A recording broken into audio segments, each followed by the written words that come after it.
porque recebemos aqui nos nossos estúdios o técnico do Internacional, Mano Menezes, a quem eu quero saudar, cumprimentar, agradecer à assessoria de imprensa do clube, do Esporte Clube Internacional, por ceder o Mano para este bate-papo aqui conosco nos Donos da Bola, e já vou encaminhar a primeira pergunta. Tudo bem, Mano? Boa tarde. Boa tarde, tudo bem. Ó, essa troca de posição aí, essa troca de posição, viu como é que é? Futebol não é uma coisa fixa, né? Mano Menezes, o Inter tem time pra quê nesta temporada? No Brasileiro e na Sul-Americana? Primeiro, boa tarde a todos, prazer estar aqui. E é um pouco difícil falar isso no futebol brasileiro início de temporada, né? Falo assim sem ficar em cima do muro, porque quando você fala às vezes algumas coisas que são mais próximas da verdade, nem sempre é tão simpático e os treinadores cuidam para se posicionar nessa hora. Mas eu penso que nós podemos estar aí brigando pela Libertadores, temos grupo, temos estrutura, temos qualidade nos jogadores e cabe a mim construir uma equipe capaz de sustentar isso para tirar o melhor proveito a melhor capacidade dos jogadores individualmente. E na Sul-Americana? A Sul-Americana, primeiro vamos classificar, que é a obrigação sempre de quem já foi campeão da Libertadores, quem já foi campeão da Sul-Americana. Quando um campeão entra numa competição, ele precisa estar na reta final dela. Depois que você entra na reta final, é 50-50 para cada um e vai depender da tua capacidade nos mata-matas, que são jogos que envolvem muita coisa, de uma complexidade muito maior, fator local, experiência dos jogadores, né? E é isso que temos que fazer nessa próxima semana e na outra, quando enfrentarmos os dois jogos em casa. Ribeiro. Bom, ao contrário do teu sósia, que é o James Hetfield, o vocalista do Metallica, sim, o cara do Metallica, não é tu que é igual a ele que é igual a ti. Então... Super importante esse teu comentário, Ribeiro. Começamos. O Ribeiro quer entrar na associação. Como é que é o nome da associação? Aqui, Mano Menezes, não sei se tu sabes, tem a AAMM, Associação dos Admiradores. O Renato Portaluppi tinha uma associação dos amigos do Renato Portaluppi. Aqui é dos admiradores de Mano Menezes. Os sócios são Meneghetti e o Fabiano Baldasso. É que eu acho que o Fabiano Baldasso atrasou o pagamento da mensalidade da carteirinha. Não sei se está indo pro teu bolso essa mensalidade. E aí ele não pôde chegar, não pôde vir hoje. Mas então o Ribeiro Neto está querendo entrar. Não sei se vão te aceitar. A entidade é beneficente, não vai pro bolso do Mano. É beneficente. Tá, não. Vai, Ribeiro. Agora eu poderia te dizer assim, o que foi mais importante, o meu comentário ou o teu? Vai, Ribeirinho. Ao contrário do vocalista do Metallica, que é radical, tal, tu não, já chegou assim, né? Vendo que a coisa estava turbulenta e tu precisava não ser turbulento, né? E ajeitar a casinha de trás para frente, como talvez seja um pouco da tua característica. Eu quero saber o quão longe ou quão perto tu estás de ter o time que tu pensa para o Internacional. Bom, Ribeiro, o futebol ficou um pouquinho mais completo para poder separar, defender e atacar, né? É tudo uma coisa só hoje em dia, né? Quando você não tem a bola, você tem que defender, recuperar ela o mais rápido possível e logo em seguida, numa transição competente, rápida, para pegar o adversário desorganizado, você tem que saber atacar, estar próximo disso. Penso que ainda está cedo, né? O Internacional vem de um trabalho de 3 meses anteriores ao meu. Eu tenho 3 semanas. E vai ter, acho que a primeira semana de treino agora. E é a primeira semana que vamos ter uma possibilidade de realmente treinar questões mais finas da equipe. Por exemplo, organizar defensivamente, botar os jogadores para ser um pouquinho mais tradicional, para mim e para a qualidade dos jogadores que temos, é relativamente fácil, né? Agora, penso que para um time que tinha como proposta propor, nós já tínhamos que estar num estágio um pouquinho melhor na organização das jogadas ofensivas. Porque se você quer propor, você vai dominar. Se você domina, o adversário está mais atrás. E você está mais no campo do adversário. Então você sabe que ali é mais difícil o jogo. Quando as linhas do adversário estão mais baixas, você tem que ter uma organização, uma construção mais qualificada, mais fina. E me parece que nesse processo a gente está um pouco atrasado em relação à temporada. E é isso que vamos acelerar agora, quando quando tivermos essa possibilidade. JB. Eu quero ir nesse detalhe, mano, porque tu tens um time com 5 jogos, tomam só 2 gols, ou seja, toma pouco gol, foi uma promessa tua da chegada e tu cumpriu. E aí, mais pra frente, tem a situação de não fazer tantos gols, 4 gols em 5 partidas. Tu vai trabalhar mais o ataque nessa semana e se tu pudesse detalhar assim, qual ajuste fino pode ser feito? Repetir treinamentos voltados para isso. Né? Você coloca a equipe no treinamento no campo do adversário, faz ela entrar várias vezes no último terço, que é a palavra bonita que vocês estão usando agora, né? E o time tem que saber se comportar para achar os espaços, para achar o melhor jogador, para trabalhar a construção da jogada. Por exemplo, chegamos 60 vezes no terço final contra o Avaí. Mas se nós olharmos no scout objetivo do jogo, chutamos pouco, criamos chances claras poucas para uma proporção de 60 vezes que chegamos lá. E como você melhora isso? Você faz a equipe de novo chegar lá várias vezes no treinamento, ou até pode já começar lá.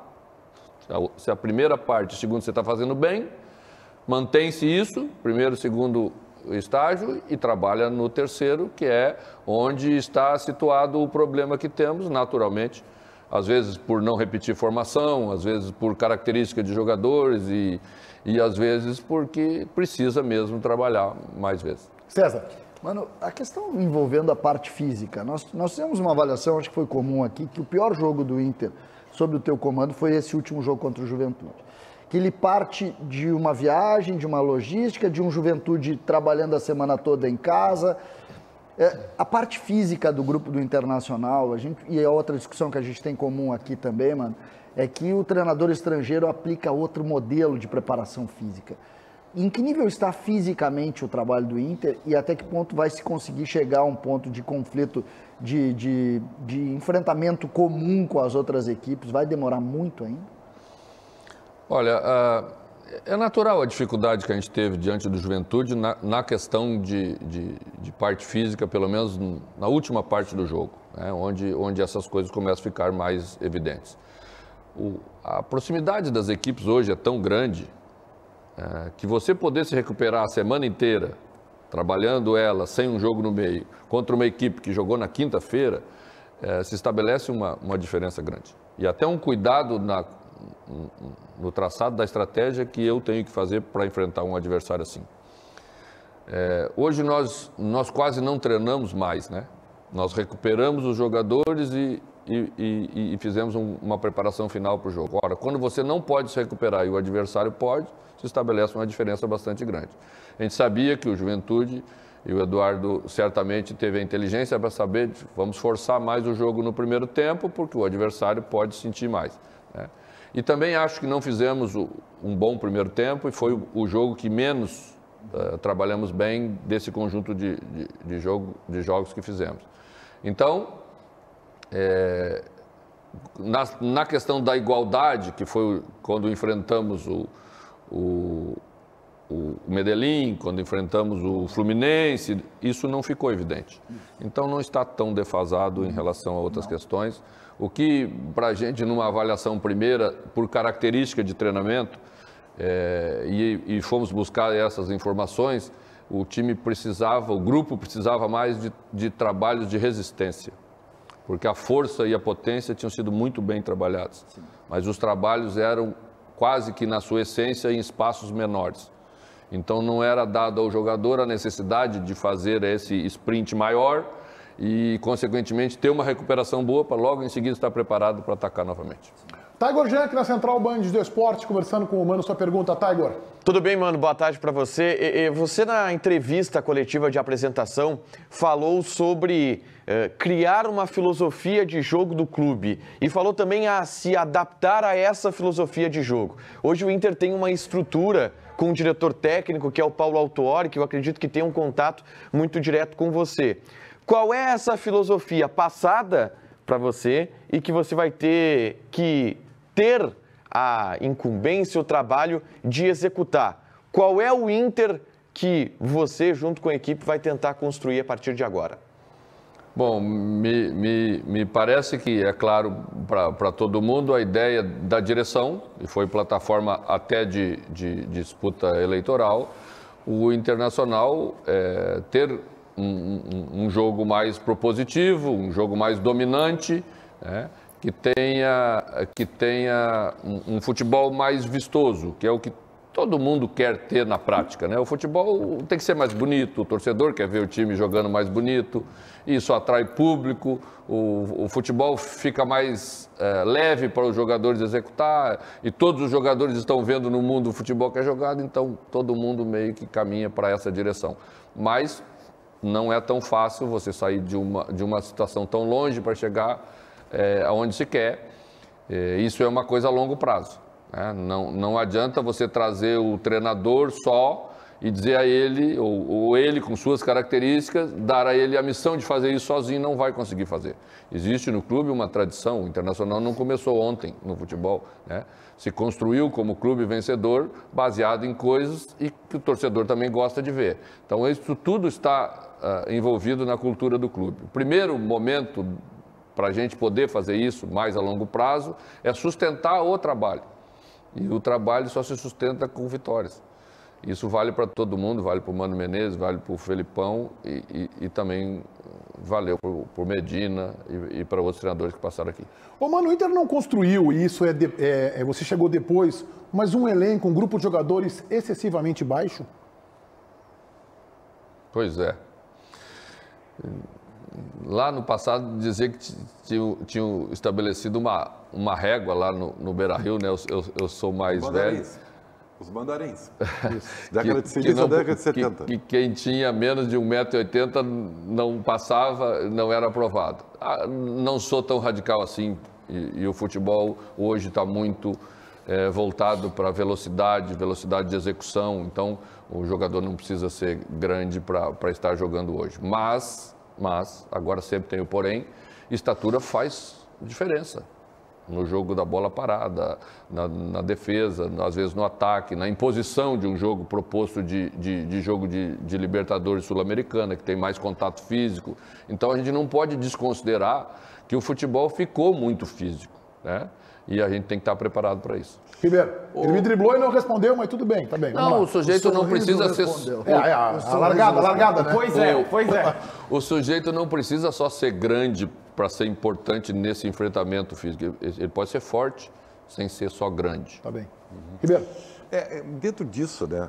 E aí vem uma linha de conceito de futebol. Eu me lembro que o Mano Menezes é um cara experiente, né?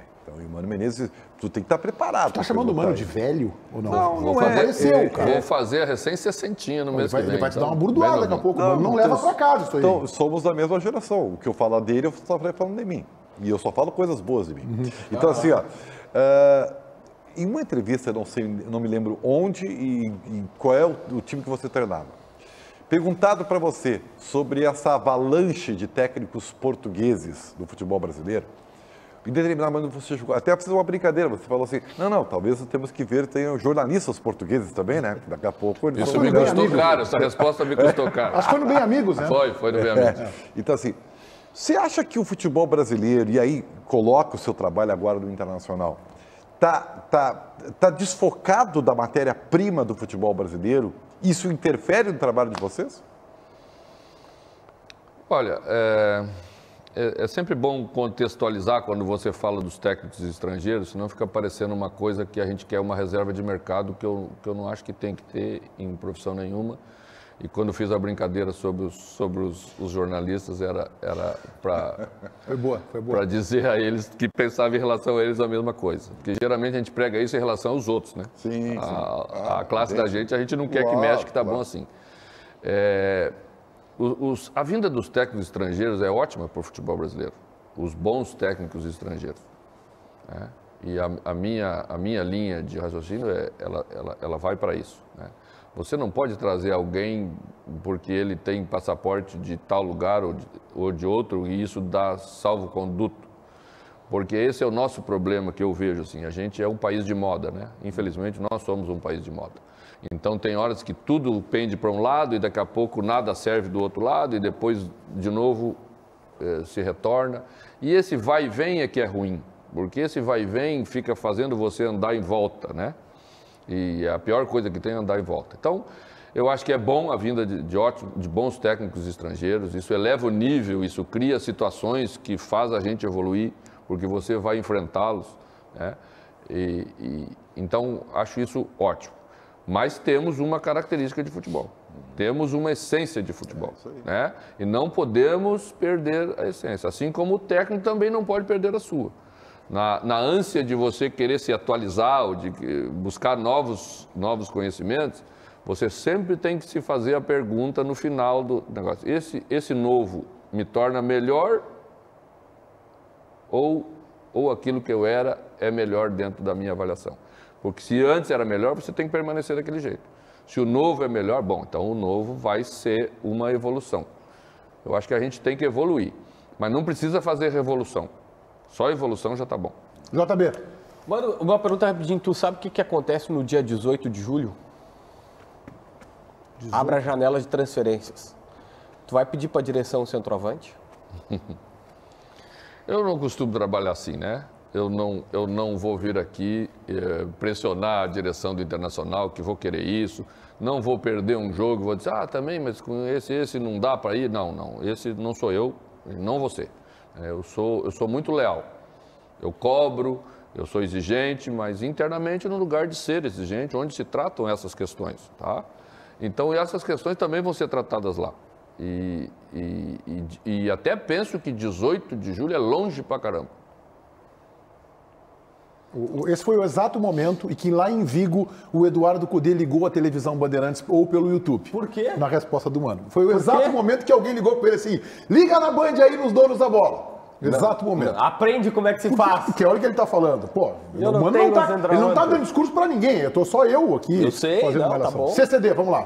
Eu queria... Mano, a gente, olhando a história do futebol e a tua história também, eu me lembro lá no final dos anos 90, um projeto do Internacional, eu era treinador do Júnior, se não me engano, e tinha um time de treinadores ali. 2001, eu trabalhei na base do Inter. Tinha o Guto Ferreira, tinha... Todos eles. Julinho, Osmar Loz, o Kleber estava lá Estigarriba, Kleber não estava. O Kleber estava no Grêmio, contra ti, né? Kleber estava contra ti. Contra mim, Isso, exatamente. Contra ti. Tá? Tinha o Lisca, tinha o Guto.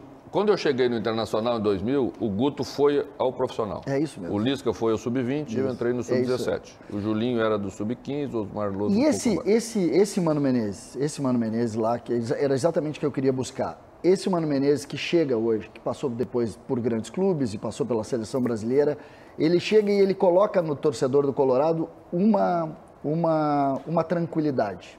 Porque antes de chegar, a palavra comum aqui era o rebaixamento do Internacional. O Inter ia cair, porque estava tudo escrito para cair.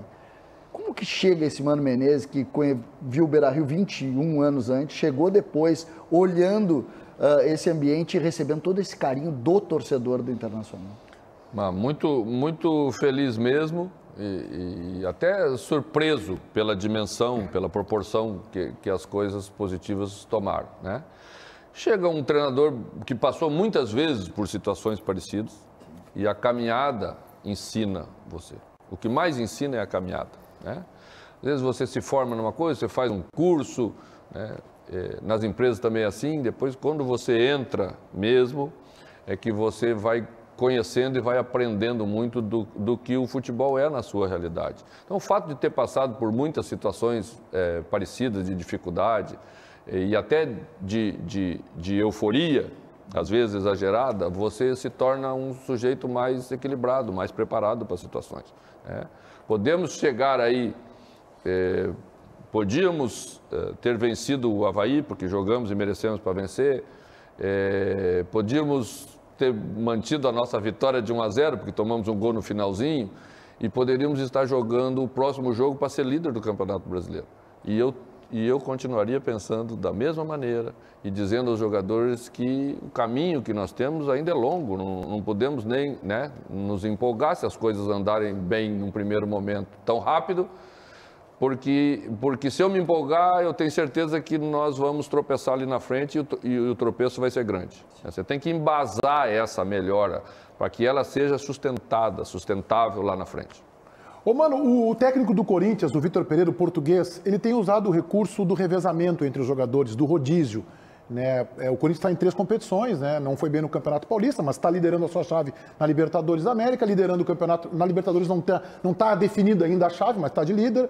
Está também na Copa do Brasil, joga inclusive amanhã contra a Portuguesa Carioca em São Paulo e está liderando o Campeonato Brasileiro. Você é a favor disso em alguns momentos ou o futebol é repetição?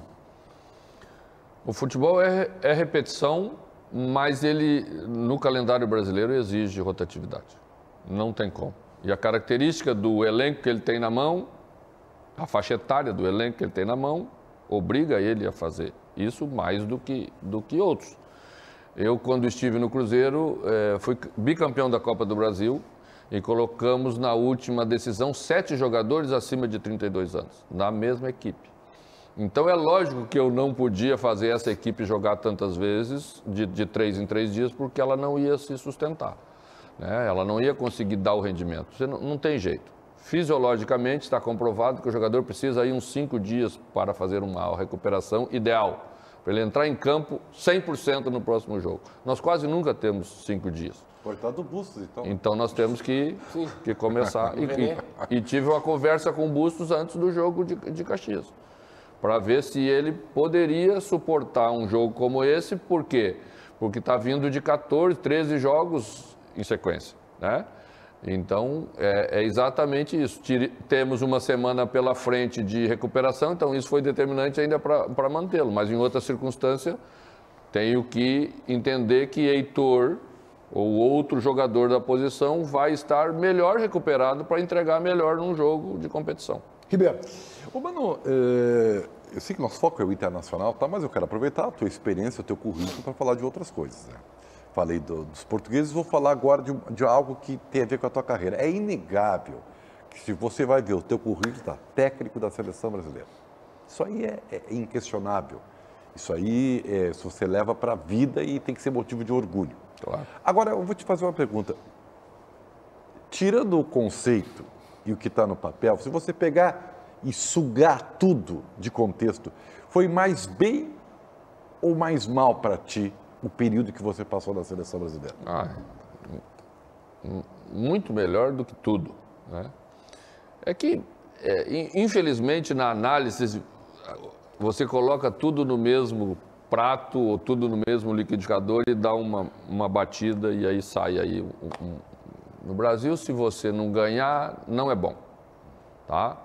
Ou se não terminar o trabalho, não é bom. Eu acho que foi sobre o Bahia que eu falei na apresentação, né? Não dava para mais. E aí você olha hoje e diz, o trabalho não foi bom. Mas só um pouquinho. Como é que era para ser melhor naquele momento, naquele contexto? Não dava. Quando eu assumi a seleção brasileira, foi pós-Copa do Mundo da África do Sul. O Dunga tinha terminado o trabalho. E eu recebi a incumbência de fazer uma renovação. Porque a base da seleção brasileira estava já uma base de 30 e poucos anos. E não iria chegar mais daqui a 4 anos, que seria a Copa no Brasil, numa condição de poder. Como o treinador, na época, era tudo, era a filosofia da seleção, o treinador resolvia levar um grupo mais velho, sem ter alguém para auxiliá-lo e fazer um planejamento para a sequência. A situação se colocou aquela, e a gente fez uma renovação de 70%, que não passa batido em nenhum lugar do mundo, muito menos numa seleção. 70% é muito para você mudar. Então vamos dar assim uma recapituladinha rápida. Chegaram naquela seleção, Neymar pela primeira vez, olha a foto para você ver, né? Era um menininho, Ganso, chegou Oscar, chegou Alexandro, que hoje é titular, chegou Danilo, lateral, que hoje é titular, chegou Davi Luiz pela primeira vez, que nunca tinha sido convocado, chegou Sandro, que era do Tottenham, mas foi formado no Internacional, chegou Paulinho, chegou Elias, chegaram muitos jogadores Paulinho, jovens. volante do Corinthians? Paulinho, volante do Corinthians? Sim, já chegou comigo, né? Então você vê que esses jogadores passaram um tempo evoluindo na própria seleção brasileira. Então, era mais natural que naquele momento de preparação ela oscilasse um pouquinho mais. Mas quando ela estava se afirmando como seleção, houve a interrupção do trabalho e é uma escolha e eu posso discutir a forma, como eu já falei, mas eu respeito. O presidente tem direito, eu disse isso quando ele assumiu, que ele tinha direito de colocar quem ele quisesse. Então, assim, foi ruim o trabalho? Não tem nem como mensurar se foi ruim ou se foi bom o trabalho, porque ele nem chegou numa competição de verdade que seria a Copa do Mundo para tu dizer assim, o trabalho que o Mano fez durante esses 4 anos não foi um trabalho de resultado final. Mas para mim foi bom. Tiger Jump, na Central Band do Esporte. Mano, na entrevista coletiva, eu vou de novo buscar uma fala tua naquele dia de apresentação. Tu falastes e falou também para os jogadores na tua apresentação, que você também precisava do Internacional, assim como você ia contribuir e ajudar para o desenvolvimento do time, para o desenvolvimento dos jogadores, mas que você precisava deles.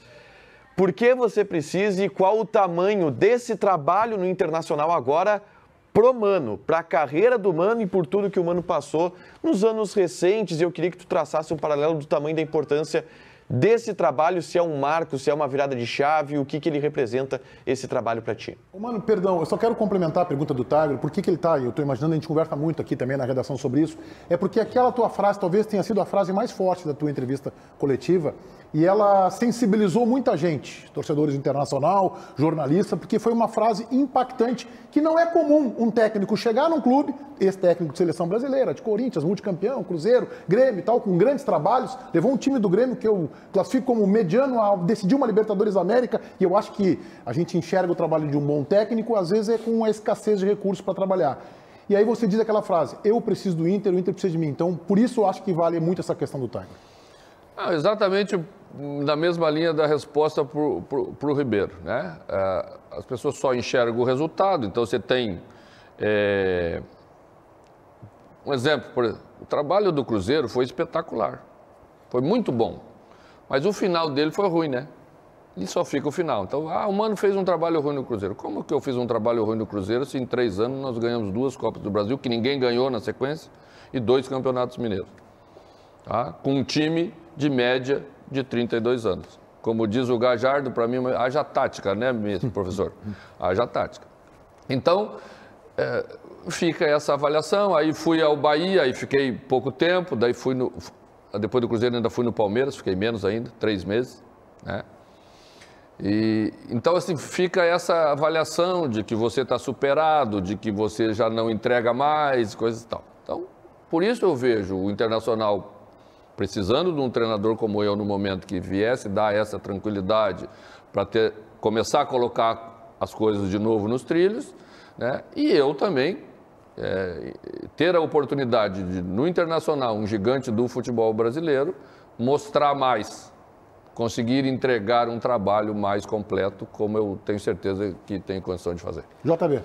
Mano, tu sabe que repórter precisa de informação, né? Tem que justificar meu salário aqui. Eu precisava de umas ajudinhas tuas, mano. As informações são necessárias, o problema são as fontes, né? Me ajuda aqui, me ajuda aqui. Se tu não tiver o Bustos, tu tem o Heitor. Tu tem uma terceira situação ali, mas na zaga, tu treinou esses dias com o Moisés na zaga. É um pensamento que pode acontecer, que tu pode acabar colocando ele ali. E pro meio campo, se não for abusar muito, tá? O Tyson, o Alan Patrick podem jogar juntos? Como é que tu analisa a situação desses jogadores? Bom, a questão do Moisés primeiro, né? Tá. Eu sempre tento antever os problemas que posso vir a ter. E temos situações que se avizinham. Temos uma situação de um zagueiro que está emprestado, que nos próximos dias vamos ter até uma limitação de 7 jogos, quem sabe, para ele. Então, eu tenho que encontrar as soluções, né? E vejo no Moisés um jogador com capacidade para se tornar um zagueiro de saída pela esquerda.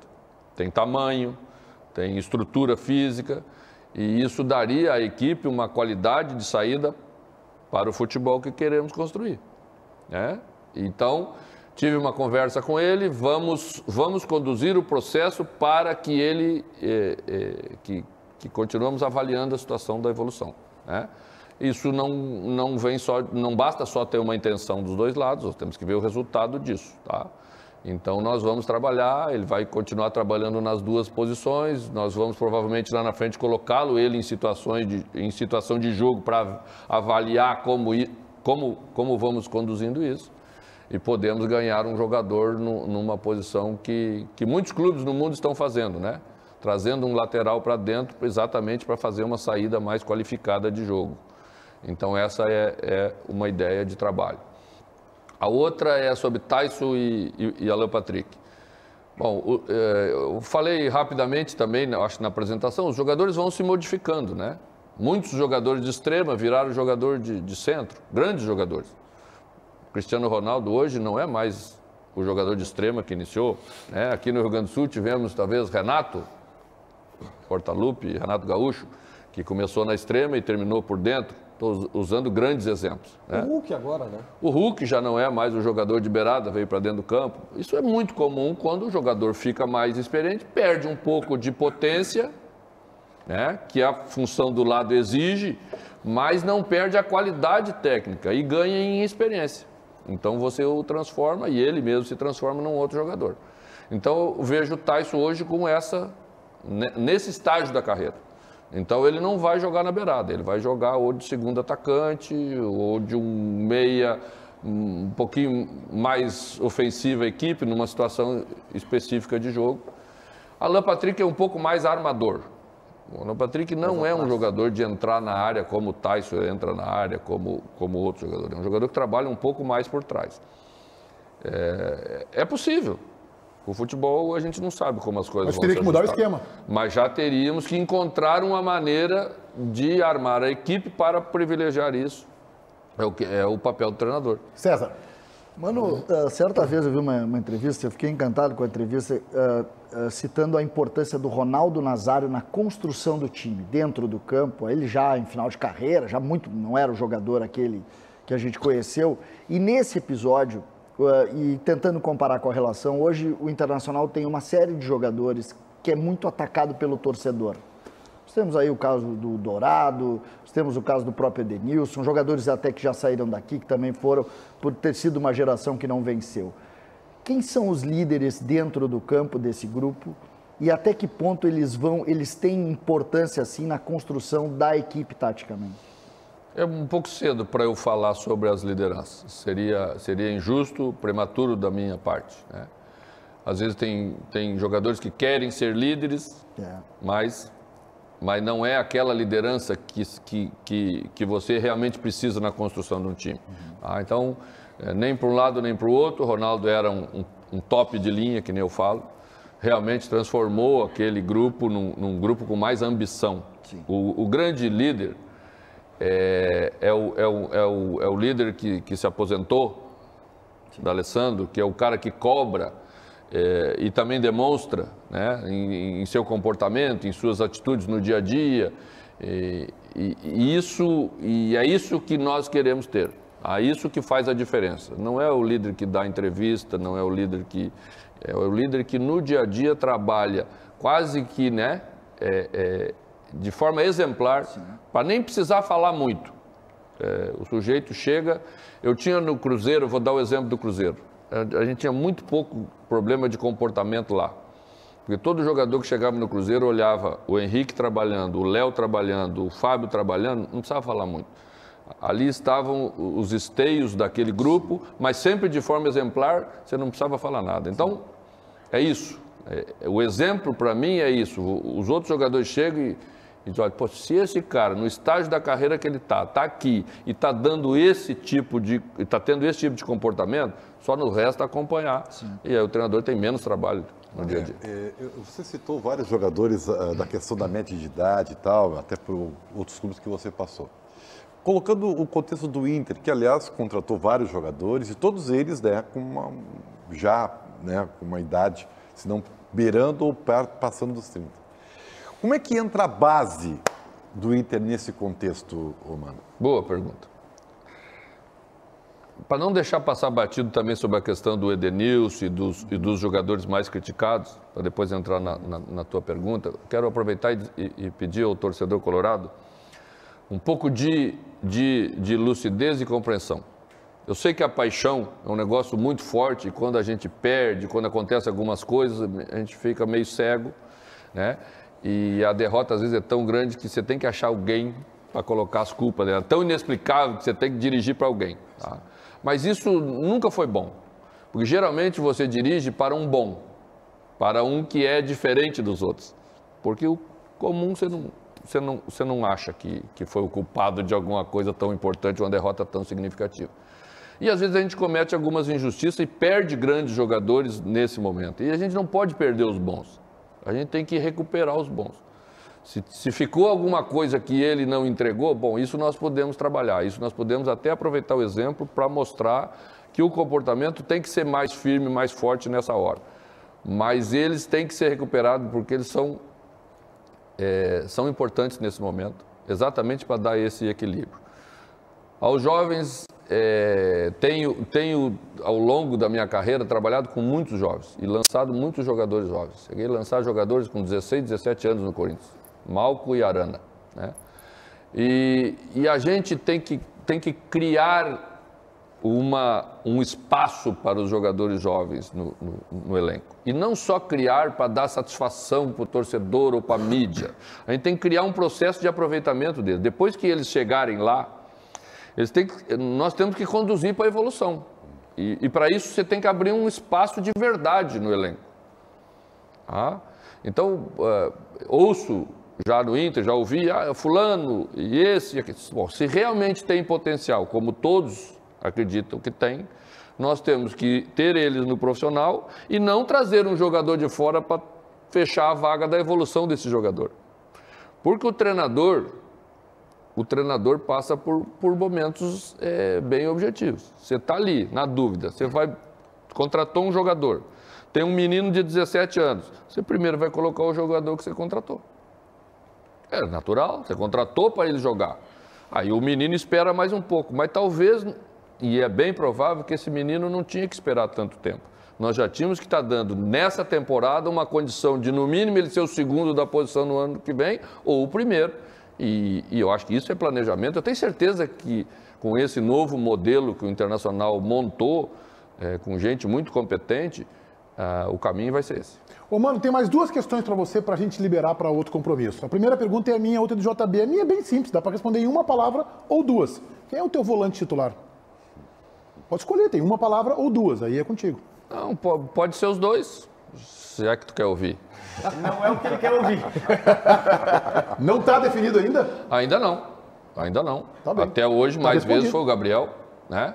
Até hoje, mais vezes foi o Gabriel. Quando eu cheguei aqui, dourado era quase uma palavra feia. Era. Agora, crime, né? Agora que não seja dourado, mas já está prateado. Vamos ir melhorando, vamos fazendo estágio, vai indo. JB, para fechar o papo, mano. É que eu queria ir nesse gancho dos jovens, que me interessa muito, até porque eu sou o mais jovem do programa, né? Todo mundo percebe. Não parece, né? Não Mas parece. Não, no tudo RG tu é. tudo bem. Mas já no tem humor- duas filhas no e humor, tal. né? No humor, tá bom. Mano, cita então quais jovens tu pretendes usar. A gente tá vendo o Estevão, mas se tu puder nos dar uma ajuda, assim, quais jovens tu tá vendo, até pros caras que estão assistindo, todo mundo assiste o Dono da Bola, tu sabe, né? Os caras estão assistindo e dizem, pô, o Mano tá pensando em mim. Quais desses jovens podem ser úteis no teu time? Os jogadores do grupo sabem que eu estou pensando neles. Eu falo com eles diariamente, eu não tenho o tipo de relação de jogador ficar aí sem saber o que ele está fazendo. Se ele estiver lá, e até acho que hoje nós temos muitos no grupo, e temos que reduzir. Nosso grupo é um grupo muito grande. 37. Isso atrapalha o trabalho do treinador do dia a dia. Isso baixa a qualidade do treinamento. Isso é ruim, tá? E consequentemente, quando você tem muita gente, tem gente lá que não sabe o que está fazendo lá. E o jogador tem que estar, para ele estar comprometido, ele tem que saber o que ele está fazendo lá. Ou ele é o segundo da posição, ou ele é o terceiro. Se não jogar o segundo, ele vai jogar. Ele tem que sentir isso, ele tem que sentir a confiança que o treinador tem nele. E é isso que nós vamos fazer com os jogadores que vão ficar no grupo principal. Mano Quanto é que tu Menezes, quer chegar? muito obrigado. Quanto que tu quer chegar do grupo? 30? 31? 2? 30, por aí. Mano Menezes, técnico do Inter, muito obrigado pela tua entrevista aqui ao Donos da Bola da Band TV. Saiba que a Associação dos Admiradores de Mano Menezes, né, AAMM. está contigo. Só tem uma premissa, tem que continuar ganhando. O resto é simples. Não tem nenhuma dúvida sobre isso. E espero que o trabalho seja bom para aumentar a legião de admiradores. Tá bom. Obrigado, mano. Um grande abraço. abraço. A gente vai